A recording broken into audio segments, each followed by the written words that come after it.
যেই দিন তোমার কিয়ামত শুরু হবে, মৃত্যু কিয়ামতের থেকে কম না, মৃত্যুর সাথে সাথে কিয়ামত শুরু হয়ে যাবে। এটাও একটা কিয়ামতই। কারো কবর তো জান্নাতের বাগিচা হবে, আর কারোরটা তো জাহান্নামের গর্ত হবে। কারোরটায় তো জান্নাতের বিছনা বিছানো হবে, আর কারোটার ভিতরে তো আগুনের বিছনা বিছায়া দেওয়া হবে। কারো কবর তো প্রশস্ত করা হবে, এতটুকু প্রশস্ত করা হবে যতটুকু দৃষ্টিশক্তি যায়। কারো কবর তো এরকমও করা হবে যেটা আল্লাহ রাসূল বুঝাইতে চেষ্টা করছেন, ইয়াদখুলুল আগলালু বা'দুহা ফি বা'দ। পাজরের হাড্ডিগুলা এই দিকেরটা ওই দিকের ভিতরে ঢুইকা কাগজের মতো বানায় ফেলবে। কারো কবরটা তো এরকম হবে। কারো কবরে তো জান্নাতের সুঘ্রাণও আসবে, ঠান্ডা বাতাসও আসবে, আর কারো কবরে তো জাহান্নামের গরমও আসবে, আর জাহান্নামের ধোঁয়াও আসবে, আর জাহান্নামের দুর্গন্ধও আসবে। কেউ তো ঘুমের ভিতরে কিয়ামত পর্যন্ত কাটায় দিবে। ফেরেশতা বলবেন নাম কানাউমাতিল আরুস, নতুন দুলার মতো ঘুমায়া যাও। সে তো কিয়ামতের সকাল পর্যন্ত একটানা ঘুমাবে, আর কারো তো ঘুম আসবেই না, কেননা ঘুমানোর কোনো সুযোগই নাই। ফেরেশতা তো বলবে এই কথাই, আলাইহি ইস্তা আলাইহি মুত্তা আলাইহি তুবাসু ইয়াউমাল কিয়ামা। যেটাকে কবি তার কবিতার শব্দের ভিতরে আবদ্ধ করছেন, জৈসি করনি এইসি বরনি, না মানো তো করকে দেখ, जन्नत भी है दोजख भी है, ना मानो तो मर के देख। সে তো কিয়ামত পর্যন্ত সজাগই কাটাবে, ঘুমানোর সুযোগ কোথায়? ঘুমানোর সুযোগটা কোথায়? বিদায় মৃত্যু লগ্ন থেকেই কিয়ামত।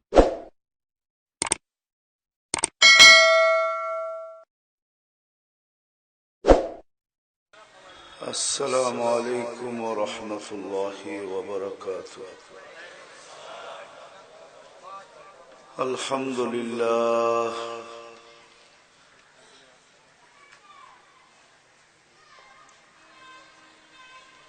الحمد لله لا نحصي ثناء كما هو أثنى على نفسه.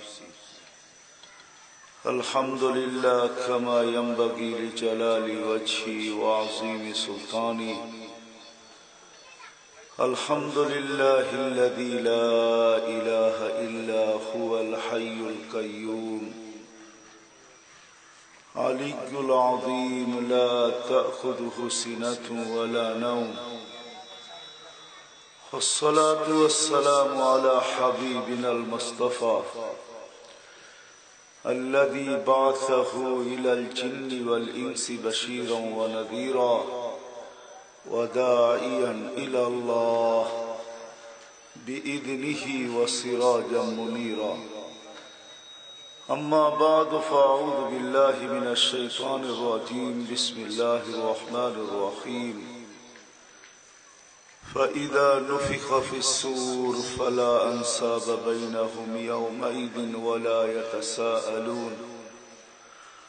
وقال رسول الله صلى الله عليه وسلم إنكم لتموتون كما تنامون وتبعثون كما تستيقظون وتحاسبون بما تعملون أو كما قال عليه الصلاة والسلام. খত্র মাহফিলের সম্মানিত সভাপতি, উপস্থিত উলামায়ে কেরাম, দূর দূরান্ত থেকে আগত মুসলমান ভাইয়েরা, যেই পর্যন্ত লাউড স্পিকারের আওয়াজ পৌঁছতেছে পর্দার অন্তরালে মা ও বোনেরা, কোরআন হাদিস থেকে যতটুকুই তেলাওয়াত করলাম আশা রাখি একই সামনে রেখে কিছু কথা রাখবো, সাথে সাথে দোয়ার দরখাস্ত। আল্লাহ আমাকে, আপনাদেরকে, সমগ্র মুসলমানকে সঠিক জিনিসের উপরে আমল করার তৌফিক দান করেন।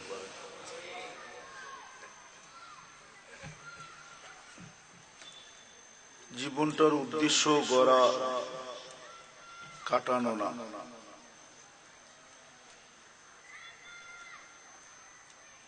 যদি কাটানো হতো তাহলে আল্লাহ জাল্লে জালালুহু আম্মা নওয়ালুহু মানুষকে এমন ভাবে পয়দাও করতেন না, মানুষের জন্য সমগ্র সৃষ্টিকে জলাঞ্জলিও দিতেন না। সমগ্র সৃষ্টিকে আল্লাহ হুকুম দিয়া তৈরি করছেন, 6 দিনে কমপ্লিট করছেন। মানুষকে হুকুম দিয়েও তৈরি করেন নাই, কুদরতি হাত দিয়া তৈরি করছেন। 6 দিনের ভিতরে কমপ্লিট করেন নাই, প্রত্যেকটা মানুষকে পরিপূর্ণ কমপ্লিট করতে আল্লাহ 10 মাস সময় নিছেন। সৃষ্টির ভিতরে সবচেয়ে সৌন্দর্য মানুষকে আল্লাহ দিছেন, যদিও নাকি কারো কারো রূপরেখা তার নিজের পছন্দ না, সে হয়তো আয়নার সামনে দাঁড়ায় এই কথা ভাবে যে আল্লাহ আমাকে যেরকম রং ওরকম রঙও দেন নাই, যেরকম ঢং এরকম ঢংও দেন নাই, কিন্তু তারপরেও সে সৃষ্টির ভিতরে সবচেয়ে সুন্দর। এটি বানানেওয়ালা আল্লাহর ঘোষণা। আল্লাহ কোরআনে এটি আমাদেরকে বুঝাইতে চাইতেছেন যে তুমি সৃষ্টির ভিতরে সবচেয়ে সুন্দর। আবার সৃষ্টির ভিতরে আল্লাহ শ্রেষ্ঠত্বের মুকুটও আমাদের মাথায় পড়াইছেন। ওয়ালাকাদ কাররামনা বনি আদম, আল্লাহ ঘোষণা দিয়েছেন সৃষ্টির ভিতরে তুমি সবচেয়ে উত্তম, তোমার চেয়ে উত্তম কোন ফেরেশতাও না। দুনিয়াও আল্লাহ আমাদের জন্য তৈরি করছেন, ঘোষণা দিয়েছেন আর দুনিয়া খুলিকনা লাকুম, দুনিয়ার যত নেয়ামত সুন্দর রূপে এটা মানুষই ব্যবহার করে। সমগ্র সৃষ্টি মানুষের অধীন, এমনকি ফেরেশতা পর্যন্ত মানুষের সেবায় নিয়োজিত। আরো গণাইতে গেলে দীর্ঘ সময় পার হয়ে যাবে। তো আল্লাহ একটা ছোট্ট কথা দিয়ে মানুষকে বুঝাইছেন যে মানুষ, তোমাকে আমি এত নেয়ামত দিছি, যদি গণতে যাও তাহলে তোমার এই 60-70 বছরের জীবনটা যথেষ্ট হবে না, এই দুনিয়ার জীবনটাও যথেষ্ট হবে না। এত নেয়ামত আল্লাহ মানুষকে দিছেন শুধু মানুষের জন্য। বিধায় ভাবা উচিত যে মানুষটার জন্য আল্লাহ ফেরেশতাদেরকে পর্যন্ত সেবায় নিয়োজিত করলো, সমগ্র নেয়ামত মানুষের জন্য সৃষ্টি হইল, সব নেয়ামত মানুষের জন্য তৈরি করলেন, ওই মানুষটার জীবনটা কাটানোর জন্য হতে পারে না। এটা এই দামি বিবেকটা দিয়া বোঝা যায়। আল্লাহ যে বিবেকটা দিছেন, ব্রেনটা দিছেন, বুদ্ধিটা দিছেন, আল্লাহ কোন জাতিকে কোন মখলুককে শিখান না। যদি শিখায়ও থাকেন অতি সীমিত শিখাইছেন। এই জন্য কিতাবে পাওয়া যায় যেই ফেরেশতা সুবহানাল্লাহ বলতে জানে, যাকে আল্লাহ সুবহানাল্লাহ শিখাইছেন, সে আলহামদুলিল্লাহ জানে না। যে আলহামদুলিল্লাহ জানে সে আল্লাহু আকবার জানে না। যে আল্লাহু আকবার জানে সে আরেকটা জানে না। কিন্তু মানুষকে আল্লাহ হাতে কলমে শিক্ষা দিয়েছেন। আল্লামাল ইনসানা মা লাম ইয়ালাম, মানুষ জানা জানতেন তা আল্লাহ মানুষকে শিক্ষা দিয়েছেন। এটা আজকে মানুষের জ্ঞানের পরিধির দ্বারা বোঝা যায় যে আল্লাহ মানুষকে শিক্ষা দিয়েছে লোহা কিভাবে আকাশে উড়াইতে হয়, পানিতে কিভাবে বাসাইতে হয়, তার বিহীন কিভাবে কথা বলতে হয়, এক জায়গার ছবি আরেক জায়গায় কিভাবে পৌঁছাইতে হয়, যেটাকে ভিডিও কল বলে। আল্লাহ কিন্তু মানুষকে শিক্ষা দিয়েছেন। শুধু দিছেন এতটুকু না, প্রতিদিন দিতেছেন। প্রতিদিন আল্লাহ মানুষকে শিক্ষা দিতেছেন। এই জন্য প্রতিটা দিন যায় নতুন নতুন আবিষ্কার মানুষের সামনে আসতেছে। এটা বলতে পারেন আপনি, যেটাকে আমাদের কোরআন হাদিসের ভাষায় বলে এলহাম। আল্লাহ কিন্তু কিছু মানুষের ব্রেনের ভিতরে প্রতিনিয়ত কিছু না কিছু আবিষ্কারের জিনিসকে ঢালতেছে, আর সে তার ব্রেনকে খাটায়া ওই নতুন জিনিসকে আবিষ্কার করতেছে। বিদায় ওই মানুষটার বোঝা উচিত, যদিও কোরআনের চিৎকার আছে যে আফাহাসিবতুম আন্নামা খালাকনাকুম আবাস, তোমাদের ধারণা কি মানুষের সামনে আল্লাহ বিচার বলতে পারেন? মানুষের সামনে আল্লাহ আবেদন বলতে পারেন? যে মানুষের কাছেই আল্লাহ বিচার দাবি করছেন যে তোমাদের ধারণা কি? তোমার মতো একটা মানুষকে কি আমি অনর্থক সৃষ্টি করছি? এটা কিন্তু আল্লাহর একটা বিচার। আমাদের সামনে আল্লাহ বিরাট বড় একটা আবেদন রাখছেন, বিচার রাখছেন যে তোমার বিবেক দিয়ে তুমি বিচার করো, তোমার মতো একটা মানুষকে কি আমি অনর্থক সৃষ্টি করছি? তাহলে আমার কথা যেটা আমি শুরু করছিলাম, যে এই ছোট্ট জীবনটা কিন্তু কাটানোর জন্য না, এই ছোট্ট জীবনটা গড়ার জন্য।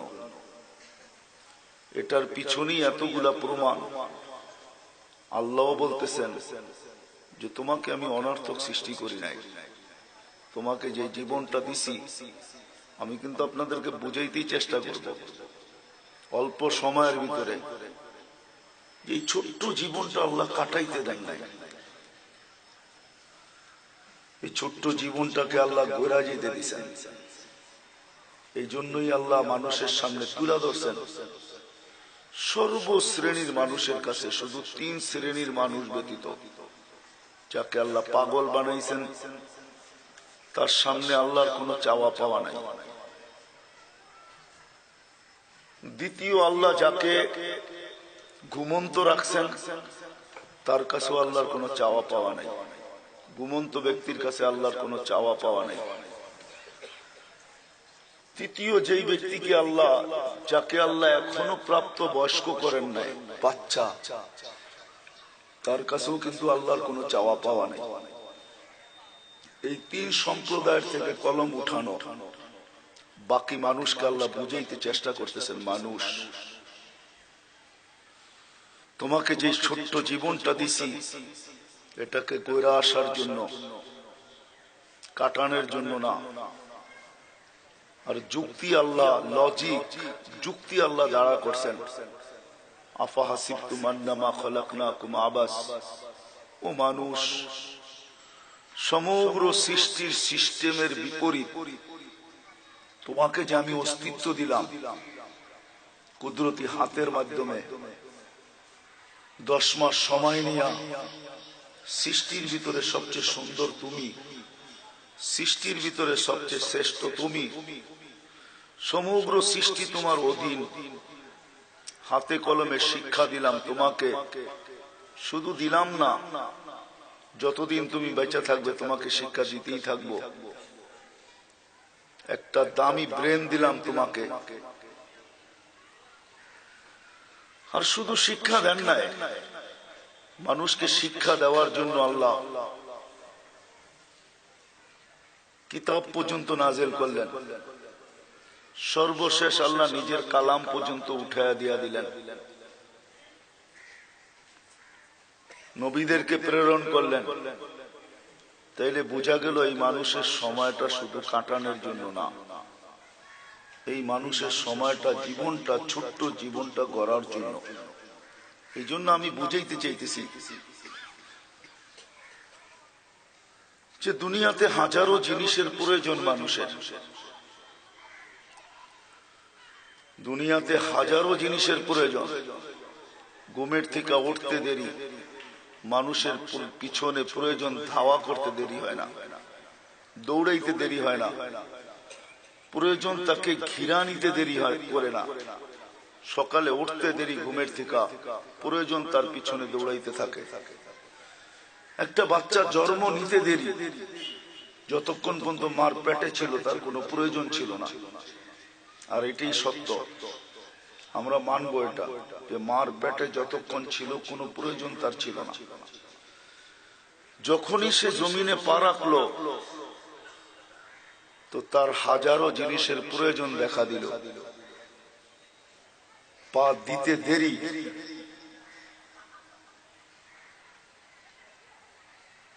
তার প্রয়োজন তার পিছে দৌড়াইতে শুরু করে না, দেরি করে না, প্রয়োজন তার পিছনে দৌড়াইতে থাকে। এটা তো হলো একদিক, যে দুনিয়াতে আমাদের হাজারো জিনিসের প্রয়োজন। শীত আসলে মোটা কাপড়, গরম আসলে পাতলা কাপড়, রাত আসলে এক ধরন, দিন আসলে এক ধরন, এক এক ঋতুতে এক এক ধরন। স্বাভাবিক ঘরের ভিতরে খানা এক ধরন, মেহমান আসলে এক ধরনের, বিয়ে শাদী হলে আরেক ধরনের, কোনো বড় ফাংশন হলে আরেক ধরনের। দুনিয়ায় তো হাজারো প্রয়োজন, কিন্তু একটা দিন তো অচিরে মানুষের সামনে আসতেছে, যেটা কার কখন আসবে কেউ জানে না। যুবকও জানে না কখন আসবে, বৃদ্ধও জানে না কখন আসবে, নারীও জানে না কখন আসবে, পুরুষও জানে না কখন আসবে, কেউ জানে না যেটা আসবে কখন। কারো জানা নাই যে এটা কখন তার দুয়ারে আইসা উঠবে। আর যেদিন আসবে সে যতই ব্যস্ত থাকুক, যতই অসহায় থাকুক, যতই প্রয়োজনে জর্জরিত থাকুক, মোট কথা যত ধরনেরই জিনিস থাকুক, এমনকি সে যদি লোহার প্রাচীরও বসে থাকে, এমনকি চতুর্দিকে যদি বেষ্টনীয় থাকে, এমনকি চতুর্দিকে যদি পাহাড়ও থাকে, এমনকি তার চতুর্দিকে যদি তোপ কামানো থাকে, এমনকি তাকে যদি বুলেট প্রুফ কাচের ভিতরেও রাখা হয়, কিন্তু তাকে নিয়েই যাবে, আর রাখা যাবে না। আমার কথা বোঝেন তো? নিয়েই যাবে, কিন্তু আর রাখা, এরকম একটা দিন সবার সামনে আসতেছে, কিন্তু কখন আসবে কারো জানা নেই। যদিও মানুষ নিশায় মত্ত, কবির কথাই সত্য, তুঝে দুনহায়। আসলে সবাই আমরা নিশাগ্রস্ত, সবাই ধনে আছি, সবাই বেখেয়াল আছি। যুবক যৌবনের নিশায়, ব্যবসায়ী ব্যবসার নিশায়, হাট বাজারওয়ালা হাটের বাজারের নিশা, অফিস আদালতওয়ালার অফিস আদালতের নিশা, সম্পত্তি আলার সম্পত্তির নিশা, ক্ষমতা আলার ক্ষমতার নিশা, আধিপত্য আলার আধিপত্যের নিশা, টাকা আলার টাকার নিশা। সবাই কিন্তু আমরা নিশায় বিভোর। কবির কথাই সত্য, তুঝে দুনহায় রহো সবসে আলা। সবাই কিন্তু উপরে থাকতে চায়, সবাই উন্নত চায়, অনুন্নত কেউ চায় না। সবাই ভালো চায়, খারাপ কেউ চায় না। সবাই সুস্থতা চায়, অসুস্থতা কেউ চায় না। সবাই আরাম চায়, বেআরাম কেউ চায় না। সবাই মঙ্গল চায়, অমঙ্গল কেউ চায় না। বিদায় সবাই কিন্তু উপরে থাকতে চায়। তুঝে দুনহাই কে রহো সবসে আলা, हो जीनत निराली हो फैशन निराला, यूं ही जिया करता है क्या मरने वाला। যার সামনে মউত আছে, যেই মউত ফেরেশতাদেরকে পর্যন্ত কাঁপায়া দিছে, কাঁপায়া। যখন ফেরেশতারা আল্লাহকে প্রশ্ন করছিলেন, আল্লাহ এত কেন বানাইলেন, লামিয়া সাইদ দুনিয়া, এত কেন বানাইলেন, দুনিয়ায় তো জায়গা নিবে না। তো ফেরেশতাদেরকে আল্লাহ উত্তর দিছিলেন, জাআলতু লাহুমুল মাউতা, এদের জন্য মউত অবধারিত। শুনতে দেরি, ফেরেশতা কাঁপতে দেরি হয় নাই, সব কাঁপা উঠছে, সব চিৎকার দিয়ে উঠছে।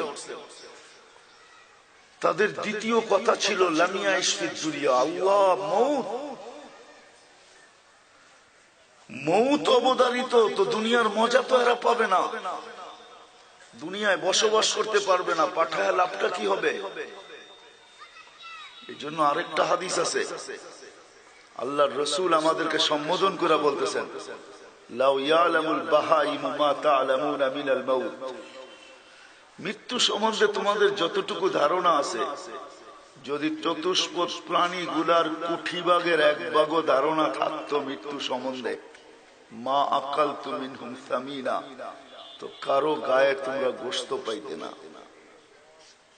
মুরগি গোশত ছাড়া, বকরি গোশত ছাড়া, মহিষ গোশত ছাড়া।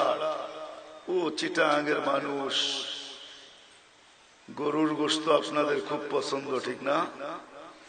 যত গরু চিটাগাঙ্গে জব হয় সারা বাংলাদেশে হয় কিনা সন্দেহ আছে। তা আল্লাহর রাসূল বলেন তোমাদেরকে হাড্ডি খাইতে হইতো, কোনো গোশত পাইতে না। ফেরেশতারা কাইপা গেছে মৃত্যুর কথা শুনা।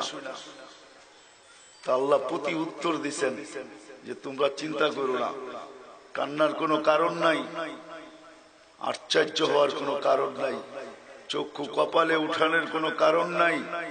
জাআলতু লাহুমুল আমালা, আমি মানুষের দিলটা আশা দিয়া ভরে দিছি, সে আশার উপরে বেঁচে থাকবে। আজকে কিন্তু আমরা আশার উপরই বেঁচে আছি। এই জন্য আমি বুঝাইতে চাইতেছি, প্রথম জিনিস তো হলো যে হাজারো জিনিসের আমাদের প্রয়োজন, কিন্তু একটা দিন আসতেছে যেটাকে মৃত্যু বলে, কার দুয়ারে কখন আসবে কেউ জানে না। এটাই আল্লাহ ফেরেশতাদের উত্তরে বলছিলেন যে আসবে আর যাবে, জাগার অভাব হবে না, তোমাদের চিন্তা করতে হবে না, জাগার অভাব হবে না। আসবে আর যাবে, আসার সিরিয়াল, যাওয়ার কোনো সিরিয়াল নেই। তো আল্লাহ যুবকদেরকে আলাদা করে বলছেন, শাবাব লা ইয়াক্তারুকা শাবাবুকা, সমস্ত মানুষকে, সমস্ত পেশাজীবীকে, সমস্ত ভাষা, সমস্ত বর্ণ, সমস্ত পেশা, সমস্ত যোগ্যতা, সমস্ত বংশ গোষ্ঠী, সমগ্র দেশের মানুষকে আল্লাহ সম্বোধন করে বলছেন, লা তাফরাহ বিদুনিয়াইকা, দুনিয়ার উন্নতি, দুনিয়ার চাকচিক্য, দুনিয়ার মোহ, দুনিয়ার মায়া, দুনিয়ার মমতা, দুনিয়ার ভালোবাসা, দুনিয়ার সিম্পেথি, দুনিয়ার সম্পর্ক তোমাকে যেন মাতাল না করে, কেননা তুমি চিরঞ্জীব না। যুবকদেরকে আলাদা করছেন আল্লাহ, শাবাব। বোঝা গেল সমগ্র মানুষের জীবনের ধারা একটা, যুবকদের জীবনের ধারা আরেকটা। যদি ধারা ভিন্ন না হইতো, যৌবনের ধারা যদি ভিন্ন না হইতো, তাহলে আল্লাহ যুবকদেরকে আলাদা করতেন না। ইয়া শাবাব লা ইয়াক্তারুকা শাবাবুকা, যুবক যৌবন যেন তোমাকে ধোঁকা না দেয়, কেননা তোমার যৌবনও ধোঁকার জিনিস। যেই কোনো মুহূর্ত তোমাকে ধোঁকার শিকার করতে পারে, তোমাকে মাতাল করতে পারে, তোমাকে সঠিক রাস্তার থেকে দূরে সরাইয়া দিতে পারে। বিদায় আল্লাহ আলাদা ভাবে যুবকদেরকে সতর্ক করছে, শাবাব লা ইয়াক্তারুকা শাবাবুকা, যুবক যৌবন যেন তোমাকে ধোঁকা না দেয়, তোমাকে পদচ্যুত না করে, তোমাকে রাস্তার থেকে সরায় না দেয়, তোমাকে উদাসীন না করে, তোমাকে নেশাগ্রস্ত না করে, তোমাকে মাতাল না করে, তোমাকে পাগল না বানায় দেয়। কাম মিন শাব সাবাকাকা ইলাল মাউত, কত যুবককে তো আমরা যৌবন অবস্থায় কবরের কোলে শোয়ায় দিছি। বিদা আমি প্রথম জায়গার কাছে চলে আসছি। দুনিয়াতে হাজারো জিনিসের প্রয়োজন, কিন্তু আমাদের ভাবতে হবে মরার পরে কি প্রয়োজন। যেই জিনিসগুলো দুনিয়াতে প্রয়োজন, এই প্রয়োজনগুলোই কি মরার পরে কাজে লাগবে? না মরার পরে মৃত্যু লগ্ন থেকে নিয়ে জান্নাত পর্যন্ত, যেই জান্নাত আল্লাহ আমাদের কপালে লেখা আমাদেরকে জন্ম দিয়েছেন। আমরা মুসলমানের ঘরে জন্ম নিছি, আমরা বুকে হাত দিয়ে এটা বলতে পারি যে আল্লাহ জান্নাত আমাদের কপালে লেখা আমাদেরকে জন্ম দিয়েছেন। আল্লাহ আমাদের জান্নাত চান। মান ইউরিদিল্লাহু আন ইয়াহদিয়াহু ইয়াশরাহ সাদরাহু লিল ইসলাম, কোরআনের এই আয়াত এটি বুঝাইতে চাইতেছে যে আল্লাহ কিন্তু আমাদের মঙ্গল চায়া নিছেন, আল্লাহ আমাদের মঙ্গলের আগ্রহী। আমার মা বাবা ঘরে পাঠিয়েছেন, আমরা কেউ বলতে পারবো না যে নিজ ইচ্ছায় আসছি, না, আল্লাহ সৎ ইচ্ছায় মুসলমান মা বাবার ঘরে পাঠিয়েছেন। বিদায় আল্লাহ কিন্তু আমাদের জান্নাত চান। ওই জান্নাতে যাওয়ার জন্য কোন জিনিসের প্রয়োজন? এটা হলো একটা পার্ট। দ্বিতীয় পার্ট যেটা আমি বুঝাইতে চাইতেছি, দ্বিতীয় জিনিস যেটা বুঝাইতে চাইতেছি, দুনিয়ায় হাজারো পরিচয় চলে, কারো ব্যক্তিগত পরিচয় চলে, কারো সম্পর্কগত পরিচয় চলে, কারো শিক্ষাগত পরিচয় চলে, কারো পেশাগত পরিচয় চলে, কারো বংশগত পরিচয় চলে, কারো সোসাইটিগত পরিচয় চলে, কারো বর্ণগত পরিচয় চলে, কারো ভাষাগত পরিচয় চলে, কারো বর্ণগত পরিচয় চলে, কারো যোগ্যতাগত পরিচয় চলে। দুনিয়া যে হাজারো পরিচয় চলে, কিন্তু আর হাজারো পরিচয় আমরা দুনিয়াতে ব্যবহার করি, হাজারো পরিচয় কিন্তু আমরা ব্যবহার করি দুনিয়াতে। আর এটা কি বহন করি? হাজারো পরিচয় কিন্তু আমাদের লেখা হয়, হাজারো পরিচয় কিন্তু আমাদের লেখা হয়। আপনি ডাক্তার দেখবেন, তারও কিন্তু পরিচয় লিখতে হয়, ঠিক না? কি খালি নাম লিখে দিলে তো হবে না, আগে ডাক্তারও লিখতে হবে, নিচে পরিচয় লিখতে হবে।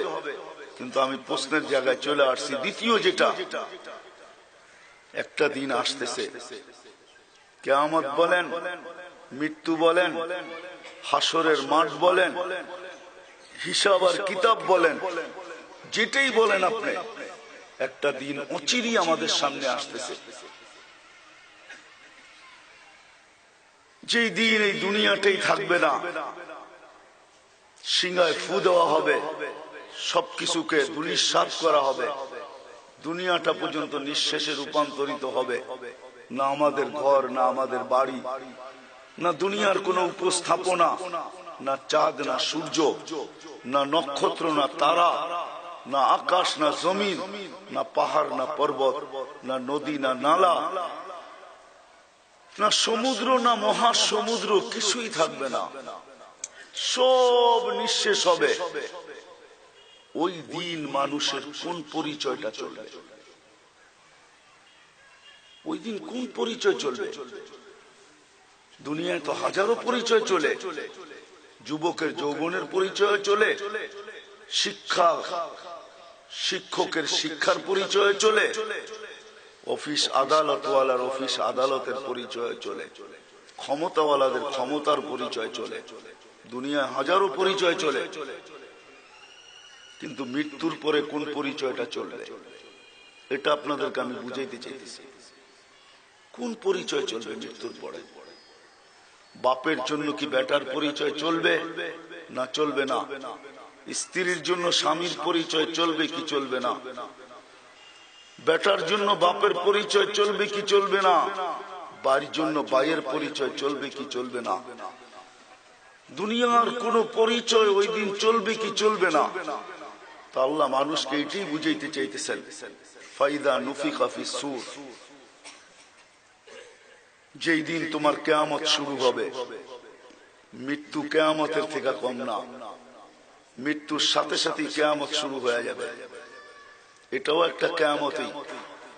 কারো কবর তো জান্নাতের বাগিচা হবে, আর কারোরটা তো জাহান্নামের গর্ত হবে, কারোরটায় তো জান্নাতের বিছনা বিছানো হবে, আর কারোটার ভিতরে তো আগুনের বিছনা বিছায়া দেওয়া হবে। কারো কবর তো প্রশস্ত করা হবে, এতটুকু প্রশস্ত করা হবে যতটুকু দৃষ্টিশক্তি যায়। কারো কবর তো এরকমও করা হবে যেটা আল্লাহ রাসূল বুঝাইতে চেষ্টা করছেন, ইয়াদখুলুল আযলালু বা'দুহা ফি বা'দ, পাজরের হাড্ডিগুলা এই দিকেরটা ওই দিকের ভিতরে ঢুইকা কাগজের মতো বানায় ফেলবে। কারো কবরটা তো এরকম হবে। কারো কবরে তো জান্নাতের সুঘ্রাণও আসবে, ঠান্ডা বাতাসও আসবে, আর কারো কবরে তো জাহান্নামের গরমও আসবে, আর জাহান্নামের ধোঁয়াও আসবে, আর জাহান্নামের দুর্গন্ধও আসবে। কেউ তো ঘুমের ভিতরে কিয়ামত পর্যন্ত কাটায় দিবে।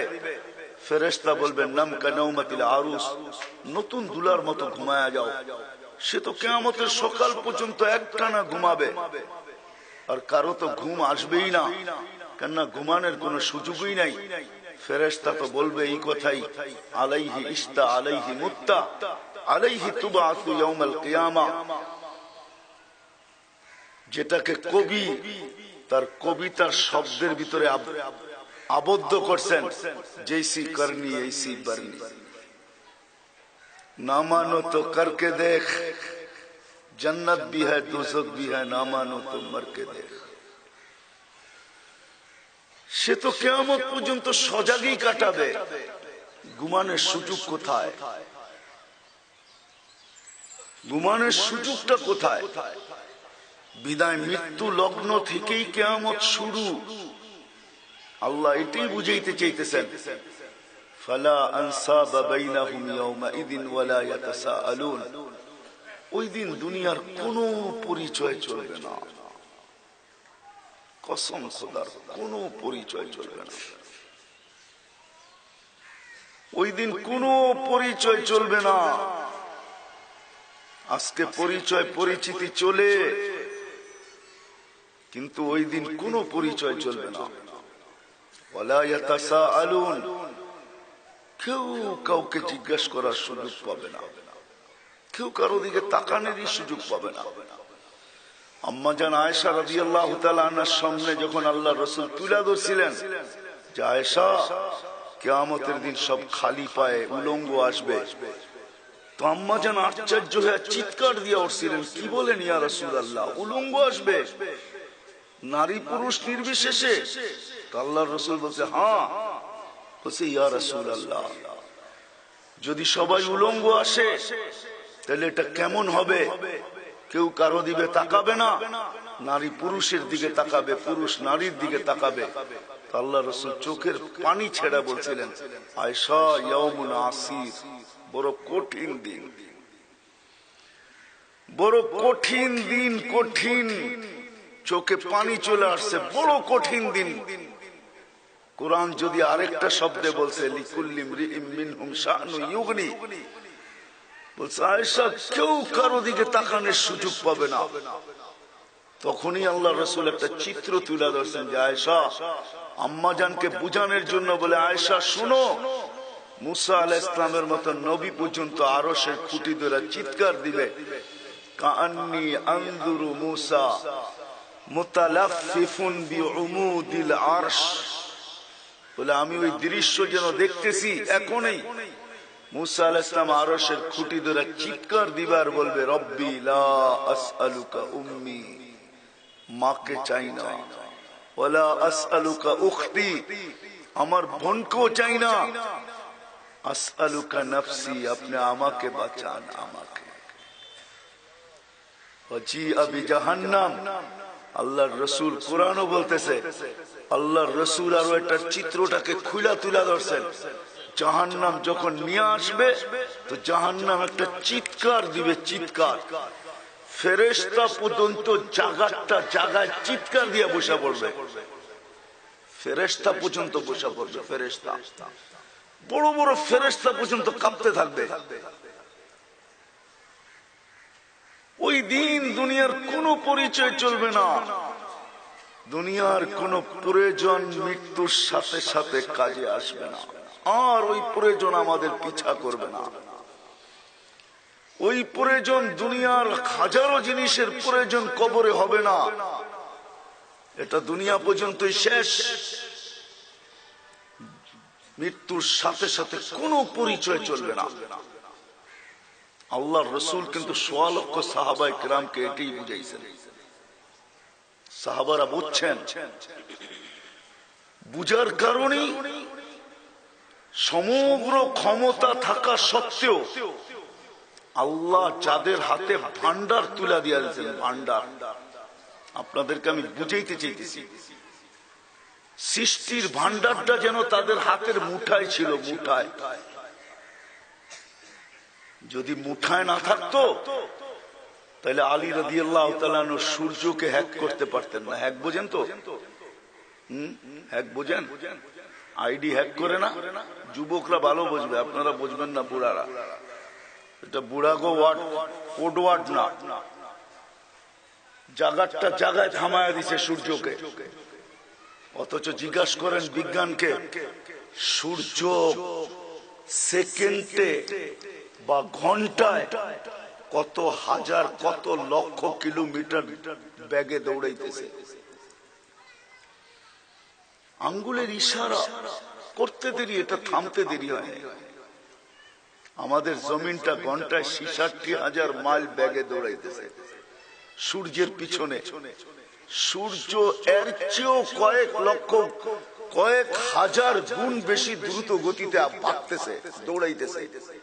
কুল্লুন ফি ফালাকি ইয়াসবাহুন, সব সাঁতরাইতেছে, দৌড়াইতেছে।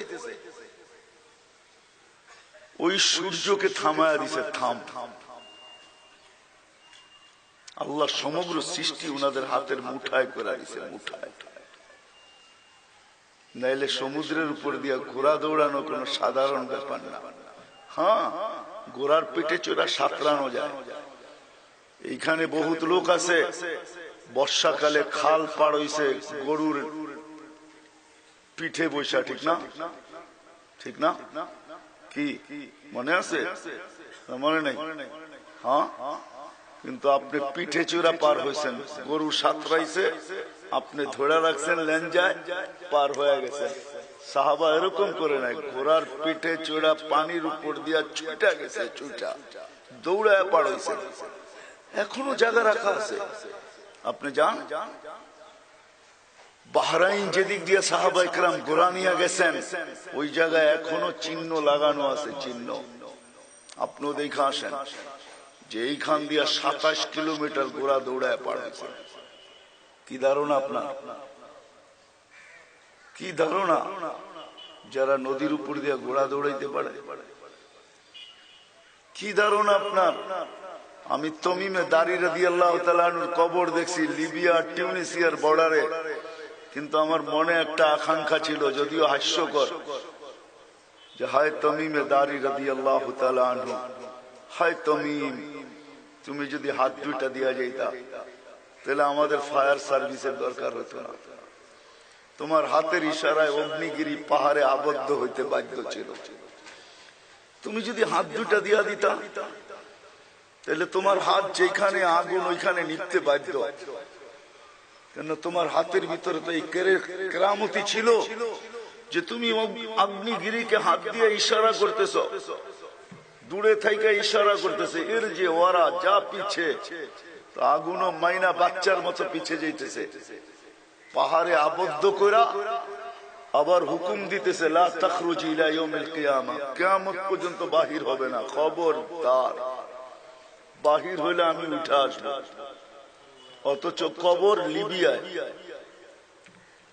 পাহাড় মদিনায়, যেখান থেকে অগ্নিগিরি বাহির হয়েছে ওই পাহাড় মদিনায়, আর ওনার কবর কোথায়? কি লিবিয়া মদিনায় না? হ্যাঁ, লিবিয়া মদিনায় না? কোথায় লিবিয়া? আফ্রিকার একটা দেশ, কয়েক হাজার কিলোমিটার মদিনার থেকে দূরে।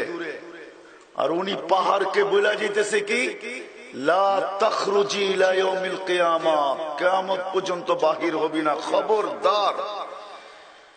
যদি বাহির হইলি তাহলে আমি আবার ছুটে আসবো। এবার তো ইশারা, আরেকবার বাহির হইলে মারতে মারতে ঢুকাবো ভিতরে। মনে হয় বচনটা এরকমই ছিল, ধমকটা মনে হয় এরকমই ছিল, ঠিক না? কি বলেন? আমি 6 বার গেছি সুদান, দরিয়ায় নীল 6 বারই যাওয়া হয়েছে, কেননা দরিয়ায় নীল জান্নাতের নদী। ইচ্ছা করেই গেছি যে মন ভরা পানি পান করব, আর আল্লাহর কাছে দোয়া করব, আল্লাহ এই নদী তো জান্নাতের, ওই পানি তো পেটে গেল, জান্নাতের পানি পেটে গেলে তো আল্লাহ তুমি জাহান্নাম হারাম করে দাও, কেননা জান্নাতের পানি পেটে ঢুকায় ফেলছি। কিন্তু সাথে সাথে আমার একটা আকাঙ্ক্ষাও ছিল যে হায় ওমর রাদিয়াল্লাহু তাআলা আনহুর চিঠিটা যদি পাইতাম, তাইলে আমাদের পদ্মা, মেঘনা, যমুনার পানির আর কোনো সমস্যা হতো না, ঠিক না? হ্যাঁ, ছোট্ট একটা যারা চিঠি দিয়া পানি ছাড়াইতেছে, বর্তমান উন্নত জগৎ তো বলবে পাবনা নিয়ে যাও, ঠিক না? কি বলবে? পাবনা নিয়ে যাও, এ নদীর কাছে চিঠি লিখতেছে, ঠিক না? হ্যাঁ, কাহিনী লম্বা হয়ে যাবে। আমাদের এক ফিলিস্তিনের সাথী, তো সে মরুভূমিতে সময় লাগাইতেছে। বেদুইনরা মরুভূমিতে থাকে, তো মরুভূমিতে সময় লাগাইতেছে, আর ওইদিকে বেদুইনদের ওইদিকে মরুভূমিতে অনেক মশা, তো সে মশারি নিয়ে যায় না, তো চিঠি লিখছে মশার কাছে।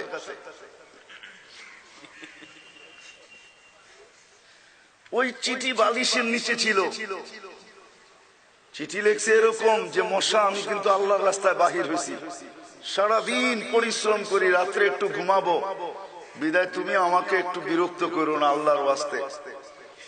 তো চিঠি বাড়িতে চলে গেছে বালিশের নিচে। তো ওর বউ ওই চিঠি দেখা বলতেছে, আনতুম আহলাত তাবলীগ কুল্লুহুম মাজানিন, তোমরা তাবলীগওয়ালারা সব পাগল, মশাকে চিঠি লিখতেছো, স্ত্রীকে কেন বললা না? তাইলে তো ওমর রাদিয়াল্লাহু তাআলা আনহুকে এটা বলা যায়, ইয়া আমিরুল মুমিনিন নাউযু বিল্লাহ আনতা মিনাল মাজানিন, আপনি সমুদ্রকে, নদীকে চিঠি লিখতেছেন। পানি দিছে না দেয় না? হ্যাঁ, দিছে না দেয় নাই?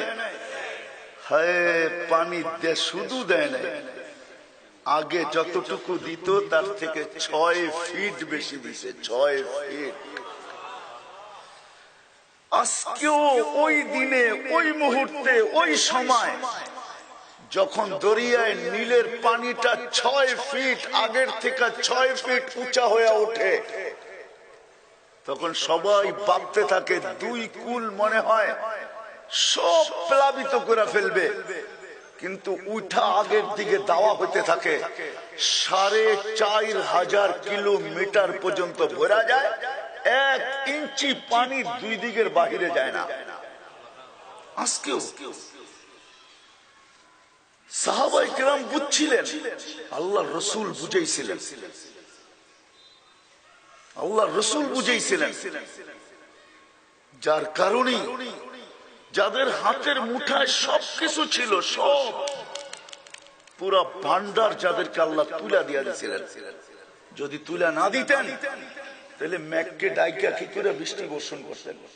মেঘকে ডাইকা বৃষ্টি বর্ষণ করতেছে, তারপরও শর্তের সাথে, আমার জমিনের বাহিরে 1 ফোঁটা না, তুমি মাইপা মাইপা নামবে, আমার প্রয়োজনের চেয়ে 1 ফোঁটা বেশি না। হায় কুরবান যাও আল্লাহর উপরে। ঠিক যেরকম কথা ওয়াদা, এরকম পুরা বর্ষণ শেষ, মেঘ জিজ্ঞাসা করতেছে এখন কি করব? তো সাহাবী বলতেছে, তুসির হাইসু তাশা, যেইখানে মনে চাই ওইখানে উড়া যা, আমার প্রয়োজন শেষ। আমি আপনাদেরকে বুঝাইতে চাইতেছি, ওয়াজ তো অন্য কেউ করবে, আমি ওয়াজ করতে চাইতেছিলাম, আমি আপনাদেরকে বুঝাইতে চাইতেছি। দুনিয়ায় হাজারো জিনিসের প্রয়োজন, মৃত্যুর পরে কোন জিনিসের প্রয়োজন, এটা হলো প্রথম। দুনিয়ায় হাজারো পরিচয় চলে, মৃত্যুর পরে কোন পরিচয়টা চলবে, এটা হলো বুঝার বিষয়, এটাই বুঝাইতে চাইতেছি। দুনিয়ার কোন পরিচয় মৃত্যুর পরে চলবে না। ছেলের জন্য বাপের পরিচয় চলবে না, বাপের জন্য ছেলের পরিচয় চলবে না। যদি চলতো তাহলে ইব্রাহিম খলিলুল্লাহ, ইত্তাখাযাল্লাহু ইব্রাহিম খলিলা, খলিলের পরিচয় বাপের জন্য চলে যেত। উলুল আজমি মিনার রসুল আদমে সানি নূহ আলাইহিস সালামের পরিচয় ছেলের জন্য চলে যেত। স্ত্রীর জন্য যদি স্বামীর পরিচয় চলতো তাহলে নূহ আলাইহিস সালাম আর লূত আলাইহিস সালামের স্ত্রীর জন্য স্বামীর পরিচয় চলে যেত। বাতিজার পরিচয় যদি চাচার জন্য চলতো তাহলে আবু তালেবের জন্য মুহাম্মদুর রাসূলুল্লাহর পরিচয় চলতো। কারো পরিচয় যদি নাও চলতো তাইলে মুহাম্মদুর রাসূলুল্লাহ সাল্লাল্লাহু আলাইহি ওয়াসাল্লামের পরিচয় চলতো। ওই নবী এখনো আরশ তৈরি হয় নাই, কুরসি তৈরি হয় নাই, লৌহে মাহফুজ তৈরি হয় নাই, কলম তৈরি হয় নাই। জিবরিল, মিকাইল, ইসরাফিল, মালাকুল মউত, হামিলিনে আরশ, আকাশ জমিন কোন সৃষ্টি তৈরি হয় নাই। তারও 1000 বছর আগে যার নবুয়তের ঘোষণা দিতেছেন আল্লাহ কসম খায়া। আল্লাহর রাসূলের 10টা নাম, 10টা নামের ভিতরে একটা নাম হলো ইয়াসিন, যেটা আল্লাহ নিজে রাখছেন। আল্লাহ সমগ্র সৃষ্টির 1000 বছর আগে সূরা ইয়াসিন নিজে পড়ছেন আর পুরা ডাক দিছেন ইয়াসিন। ও আমার হাবিব, ও আমার বন্ধু, ও ইয়াসিন, আল কোরআনিল হাকিম, কোরআনে হাকিমের কসম, ইন্নাকা লামিনাল মুরসালিন, আপনাকে আমি নবী বানায় প্রেরণ করছি। আমি তো বলি উলামায়ে কেরাম স্বীকৃতি দিবে, এবারতে এরকমই মনে হয় যেন ওই সময়ও আল্লাহর রাসূল সামনেই বসা ছিল, নাইলে ইন্নাকা কেন বলবে? ইন্নাকা লামিনাল মুরসালিন, নবীজি ইন্নাকা, বন্ধু ইন্নাকা। আরবি যারা বোঝে তারা বুঝবে ইন্নাকা নিঃসন্দেহে আপনি, মনে হয় সামনেই বসায় রাখছিলেন, পাশে বসায় তো আমাদেরকে পড়ে দেখাইছেন কাবা কাউসাইনি ওয়া আদনা। মনে হয় সমগ্র সৃষ্টির আগেই বন্ধুকে পাশে বসায় রাখছেন, আমাদেরকে দেখাইছেন পড়ে। ওই নবীরটাই চলতো। যখন ওই নবীটা চলে নাই, সাহাবা এই জন্যই বুঝছেন যে না, দুনিয়ার কোন সম্পর্ক চলবে না, মক্কাওয়ালাদের মক্কার সম্পর্ক চলবে না, কাবাওয়ালাদের কাবার সম্পর্ক চলবে না, কুরাইশিওয়ালাদের কুরাইশির সম্পর্ক চলবে না, দুনিয়ার কোন সম্পর্ক ওইখানে চলবে না। বিদায় সাহাবা বুঝছিলেন, যুবক হইলেও বুঝছিলেন, বাচ্চা হইলেও বুঝছেন, নারী পুরুষ নির্বিশেষে সবারই বুঝ ছিল। যদি বুঝ ভিতরে না আইসা থাকতো, আমি আপনাদেরকে চোখে দেখা বলতেছি, ওসমান রাদিয়াল্লাহু তাআলা আনহুর একমাত্র কলিজার টুকরা, কমরু আইল্যান্ডের বাদশা যখন ওসমান রাদিয়াল্লাহু তাআলা আনহুর জামানায় মদিনা মুনাওয়ারায় যান আর ইসলাম গ্রহণ করেন, সে একটা জামাত চাইছিল। বলছে আমার দেশে নিয়ে যাব, আমার দেশের মানুষ, আমি একা যায় বললে হয়তো বিশ্বাস নাও করতে পারে, বিদা আমার সাথে জামাত দেওয়া হোক। উনি জামাত নিয়ে যাইতেছেন, কিন্তু এর শর্ত ছিল ওই জামাতের ভিতরে আহলে বাইত থাকতে হবে। এখন কার কলিজার টুকরা উঠে দিবেন উনি? হাসান হুসাইন? না না না না, উনি তো উনার কলিজার টুকরা মুহাম্মদ ইবনে উসমান ইবনে আফফানকে উঠে দিয়ে দিয়েছেন, 13 বছরের বাচ্চা, একে নিয়ে যাও। বুঝের জন্য বলতেছি, আমি নিজেই কবর দেখছি কমরু আইল্যান্ডে, মুহাম্মদ ইবনে উসমান ইবনে আফফান, উসমান রাদিয়াল্লাহু তাআলা আনহুর কলিজার টুকরা। আপনি বলবেন বাপ কত বড় পাষাণ, 13 বছর ছেলেকে উঠায় দিয়ে দেয়? না না, বাপ পাষাণ ছিল না। তাইলে তো আপনি আল্লাহর রাসূল নাউজুবিল্লাহ একেও পাষাণ বলবেন? হ্যাঁ, নিজে কাঁদতে কাঁদতে দাড়ি ভিজা, বুক ভিজা যাইতেছে। সবাই জিজ্ঞাসা করছেন কাঁদেন কেন? বলে জাফর ইবনে আবু তালেবকে পাঠাইতে হইতেছে মৌতার যুদ্ধে। বলছে তাইলে রাইখা দেন?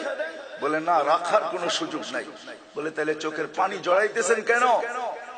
বলে জাফর ইবনে আবু তালেব এখান থেকে ফিরে আসবে না, আমি কাঁদতেছি। 2টা ছোট ছোট বাচ্চা আছে তার, 3টা বাচ্চা আছে তার ছোট ছোট।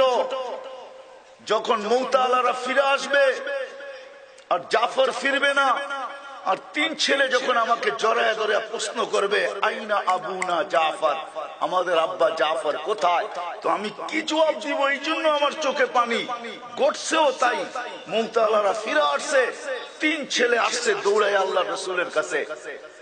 একজন সিনাকে পেটের সাথে লাগায়া, 2 জন 2 দিক থেকে ধইরা আল্লাহর রাসূলকে জিজ্ঞাসা করতেছে, ছোট ছোট বাচ্চা, জাদ্দুনা আইনা আবুনা জাফর, আমাদের আব্বা জাফর কোথায়?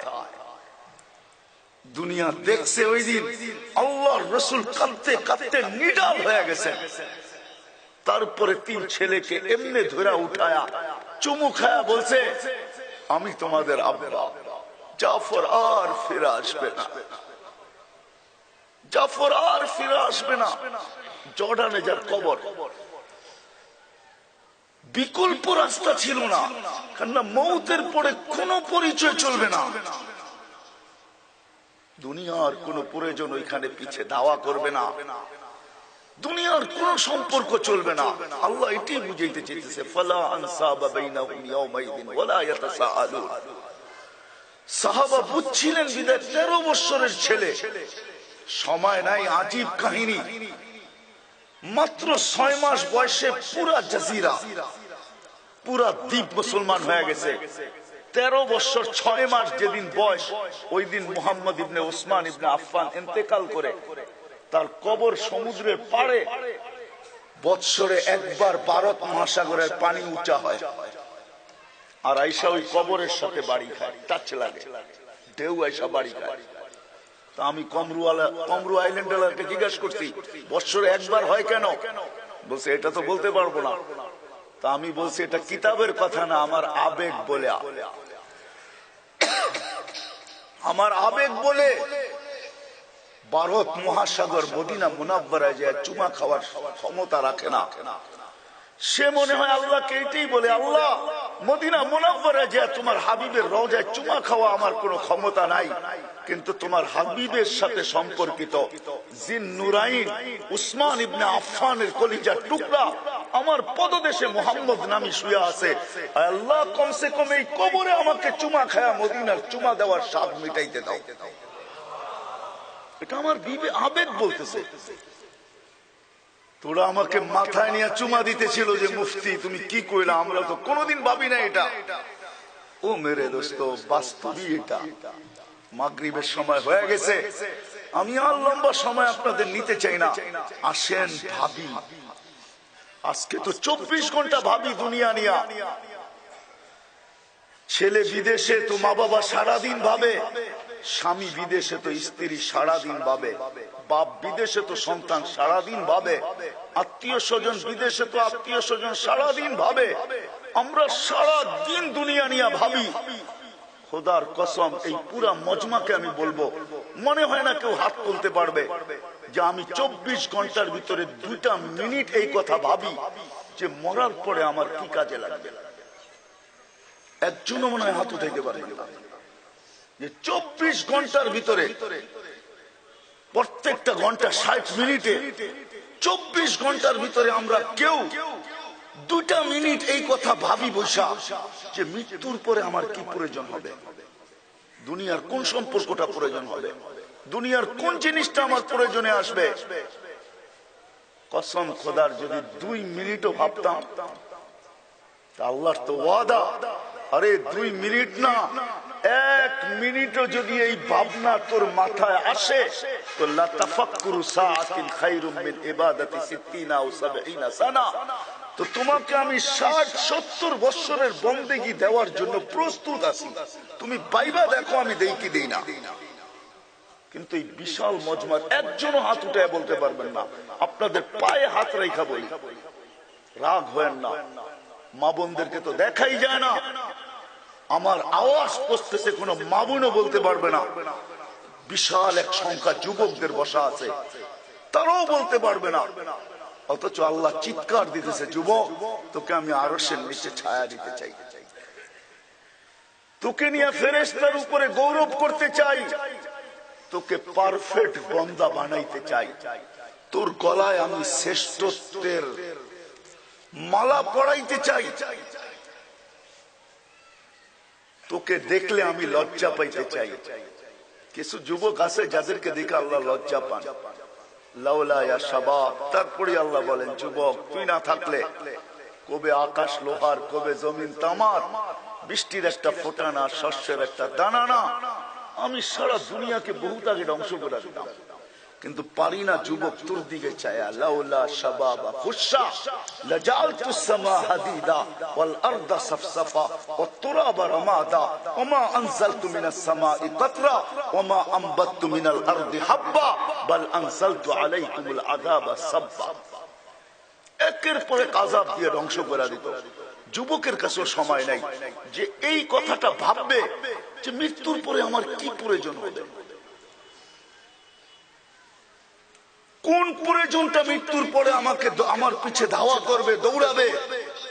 এই জন্য আমি আপনাদের মাথার ভিতরে শুধু একটা চিন্তা ঢুকাইয়া দিতে চাইতেছি। জানি না আমার কথা আপনাদের বুঝে আসছে কি আসে না।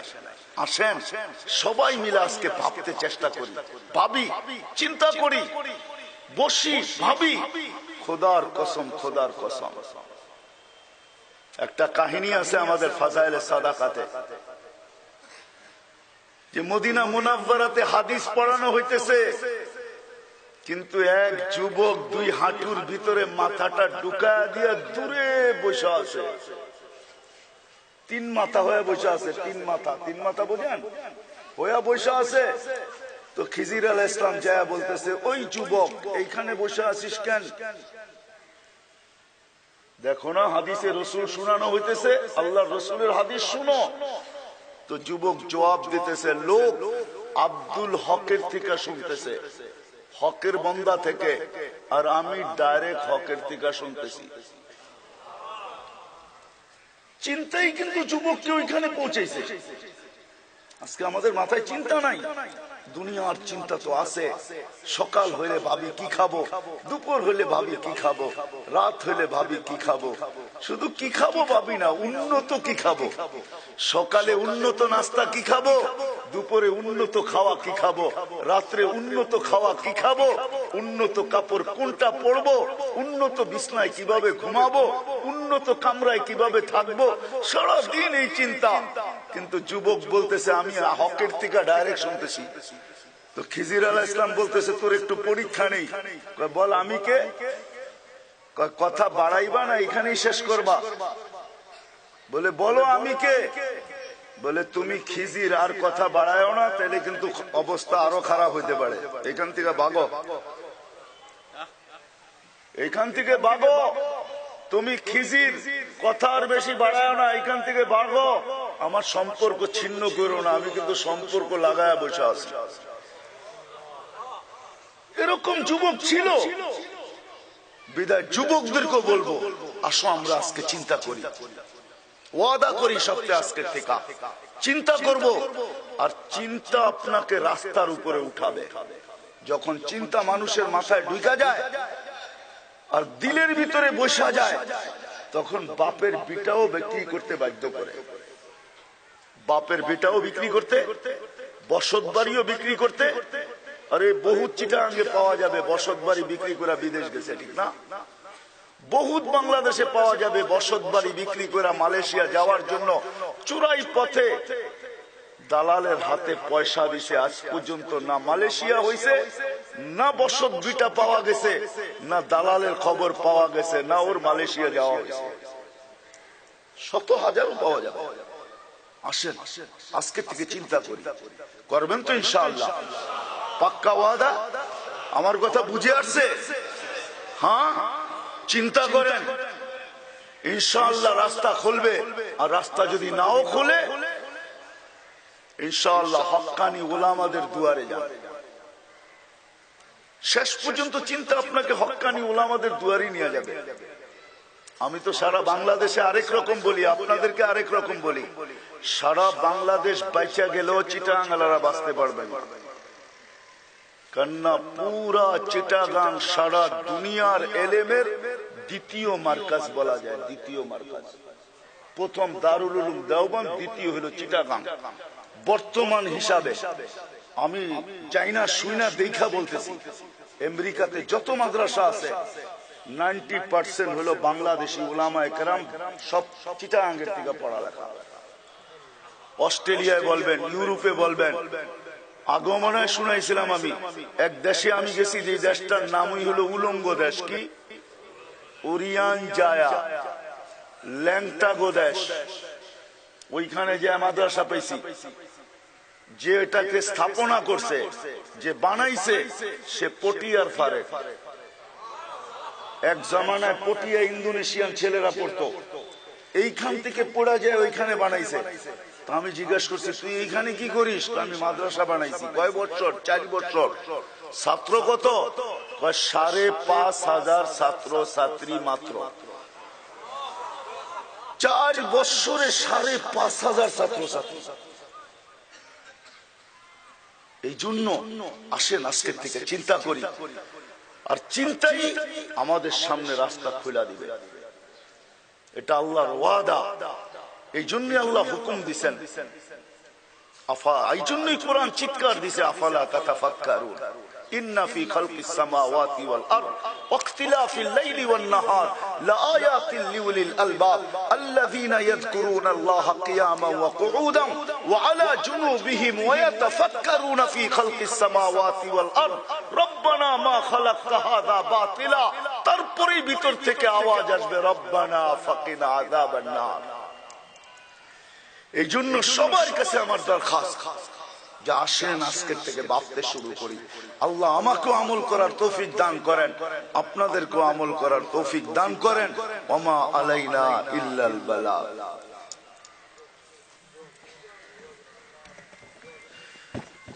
اللهم صل وسلم وبارك على حبيبك محمد صلاة وسلاما خالدا ما خلود دائما ما دوامك لا منتهى له دون علمك ولا منتهى له دون معصيتك।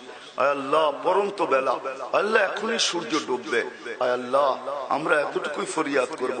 সূর্য যখন উঠছিল তো বলতে বলতে উঠছিল, আনা ইয়াউমুল জাদীদ আলা আমালিকা শাহীদ ফাগতানিম লান আউদ ফি হায়াতিকা আবাদা। আল্লাহ একটু পরেই ডুববে। আল্লাহ, আমরা চাই আমাদের জীবনের সারা জীবনের গুনাহ খাতা নিয়ে যেন আজকের সূর্য ডুবে যায়, আর আমাদের জীবনে কোনো গুনাহ খাতা না থাকে, কোনো গুনাহ খাতা না থাকে, কোনো গুনাহ খাতা না থাকে, কোনো গুনাহ খাতা না থাকে। যতদিন বাঁচবো আর আমাদের জীবনে যতদিন সূর্য উঠবে, আর যেন কোনো দিন নতুন গুনাহ আমাদের আমল নামায় না আসে। আল্লাহ এই মাহফিলকে কবুল করেন, যুবকদের আয়োজনকে কবুল করেন, মেহনতকে কবুল করেন, এদের সবকিছুকে কবুল করেন। এইটাকে পুরো এলাকার হেদায়েতের জরিয়া বানায় দেন। আল্লাহ, এই যুবকদেরকে আপনি মদিনার যুবকদের মতো বানায় দেন, যাদেরকে আপনি রসুলের হাতে তুলে দিয়েছিলেন। আল্লাহ রসুল সামনে বসায় বলছিলেন, নুসিরতু বিশ-শাবাব। আল্লাহ মদিনার যুবকদেরকে দিয়ে আমাকে সাহায্য করছেন। আমরাও চাই আল্লাহ এই এলাকার যুবকদেরকে আপনি কবুল করেন, যুবকদেরকে কবুল করেন, মদিনার যুবকদের মতো বানায় দেন। মা বোনদেরকে ফাতেমা রাদিয়াল্লাহু তাআলা আনহার বেটির মতো বানায় দেন। আয় আল্লাহ, আয় আল্লাহ, যা চাইতে পারলাম তাও দেন, যা চাইতে পারলাম না তাও দেন। ওয়া সাল্লাল্লাহু তাআলা আলা খায়রি খালকি মুহাম্মাদি ওয়া আলিহি ওয়া সাহবিহি আজমাইন বিরহমাতিকা ইয়া আরহামার রাহিমিন।